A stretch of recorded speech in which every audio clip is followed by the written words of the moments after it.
Water signs, tignan natin ano po ang mensahe para sa iyo ngayong araw.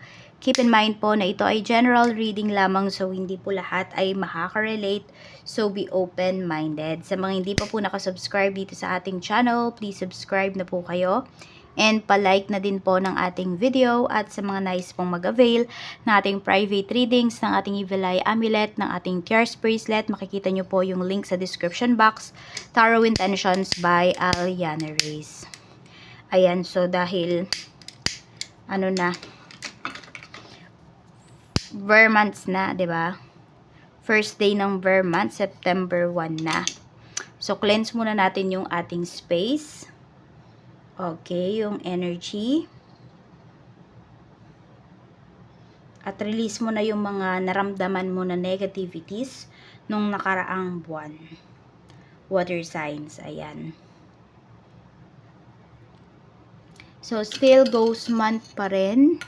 Palipasin nyo na lang muna yung first week of September bago kayo gumawa ng mga big decisions pagdating sa inyong life. So, tignan po natin ano yung mensahe. Spirit guide, mensahe po natin kay water signs, Cancer, Pisces, and Scorpio. Isang balasa pa. Tignan po natin. Dalawa.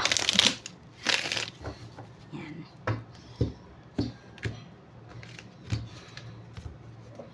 Let's see. We have Death card. So, may transformation dito. Meron ba magka-cross country dito? Nagbabalak pa yung iba sa inyo? We have 5 of Cups. Parang may pinanghihinayangan kayo dito. Ayan. Meron ba dito may nawala sa family members nyo or sa mga mahal nyo sa buhay? Pero hindi kayo nakauwi kasi nasa malayo kayo. Yung iba sa inyo still pinagsisisihan nyo pa rin yun ngayon. Alam mo yun, nagre-regret kayo kasi hindi kayo nakauwi. Yan yung pinapakita dito. Tignan natin kung ano pa yung mensahe. Medyo mabigat yung ano na yun ha. Yung iba naman sa inyo, pwedeng hindi yan about sa mga nawala na, no? Kung hindi po, pwede na. Meron kayong mga plano dito na hindi ninyo na-pursue. Yan, parang, plinano ninyo, pero hindi ninyo na-pursue. So, parang napakawalan nyo yung opportunity. So, ngayon, ayun po, nagsisisi yung iba sa inyo. Kasi, yun nga, iba na sana yung, alam nyo yun, naiisip nyo, iba na sana yung pamumuhay nyo, or wala kayo sa sitwasyon ninyo ngayon, kung grinab nyo yung opportunity na yon. So, we have the hammer. We have wedding rings. May inaayos na relationship, not enough. Okay, so parang binigay mo na lahat pagdating dito sa relationship na mayroon ka, pero 'di ba, hindi pa nga din daw enough. Kasi paulit-ulit lang po yung nangyayari pagdating dito sa relationship ninyo. Aayos siya, cycle na siya. It's either yung iba sa inyo, ang ka-deal po ninyo is yung inyo pong karmic partner. Kaya paulit-ulit. Paulit-ulit din yung nangyayari sa inyong relationship kasi hindi po kayo natututo. Hindi nyo natututunan yung lesson. For some of you naman, pwedeng hindi pa kayo kasal. Pero, tuwing nagkakaroon kayo ng relationship, sabihin natin, yung mga nakaka-deal po ninyo, laging mga cheater yan. Diba? Laging nag-cheat sa inyo. So, the tendency is, yun nga, hindi kayo natututo. Iba-ibang tao lang yan, pero same-same yung ginagawa po sa inyo. So, tignan ninyo. Ano ba yung kailangan yung i-heal sa life ninyo? Water signs. Kasi ito, wag nyo lang din sisihin na, lagi na lang mga cheater, yung mga ganyan, ganyan. Diba? Lagi na lang cheater yung mga nakaka-deal ko, etc. Tignan nyo rin, ano ba yung pattern na hinahanap mo sa kanila? Bakit nga ba pare-pareha sila? Or ano ba yung kailangan mong i-heal sa sarili mo? Kasi tsak mayroon yan. Diba? May childhood trauma ka ba? May father issues ka ba? May mother issues ka ba? Ano ba yan? So, tingnan natin kung ano tong Death card. We have 3 of Cups. Okay, so may pagbabago dito. And yung pagbabago na to naman, water signs, ay pinapakita dito na magiging masaya kayo. Ayan o, we have 3 of Cups. So, may celebration tayo dito. Dito sa pagbabago na to sa life mo. So, pwedeng maraming natutuwa, maraming masaya dito sa pagbabago sa life mo. We have Knight of Pentacles with this 2 of Wands. Ayan, mukhang may hinahanap-hanap ka talaga dito. alam mo yun, sabi ko nga, di ba, may mga decisions ka na pwedeng hindi mo na pursue before. So, maybe this is the time na i-pursue mo na yan. We have 5 of Cups and we have 5 of Wands. So, labanan mo yung pagiging emotional mo dito ngayon. Hindi yan yung kailangan mo. Yan. Yung iba kasi sa inyo, nagiging emotional kayo. Tapos, meron din ako nakikita dito na parang mga tao na sinisisi po kayo. Yan. Parang naiipit kayo sa isang sitwasyon. Na yung iba sa inyo, pinipili nyo na lang lumayo. Tingnan natin what is the hammer. Ayan, we have King of Wands. So, meron ngang tao dito sa life mo na paulit-ulit kang sinasaktan, na paulit-ulit yung ways niya.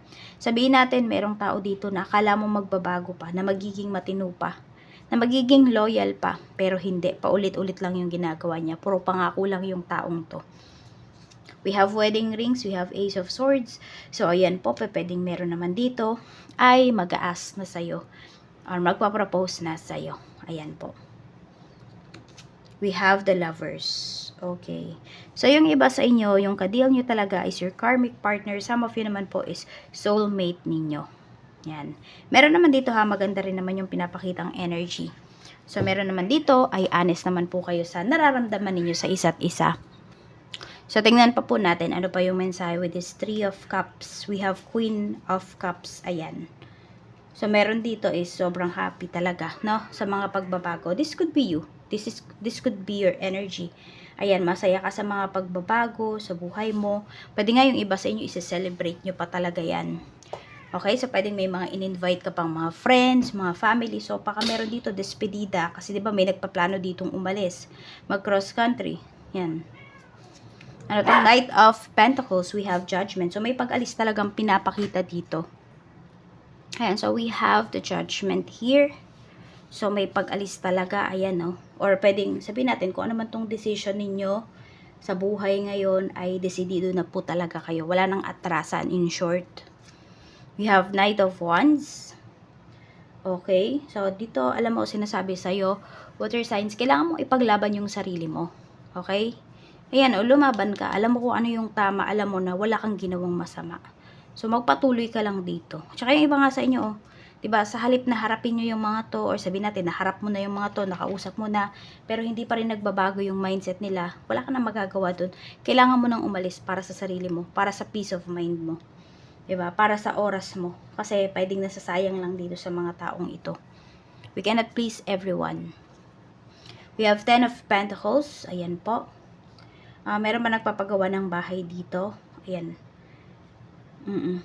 Or meron dito, marunong kayong gumawa ng bahay. Baka meron dito, nasa construction business.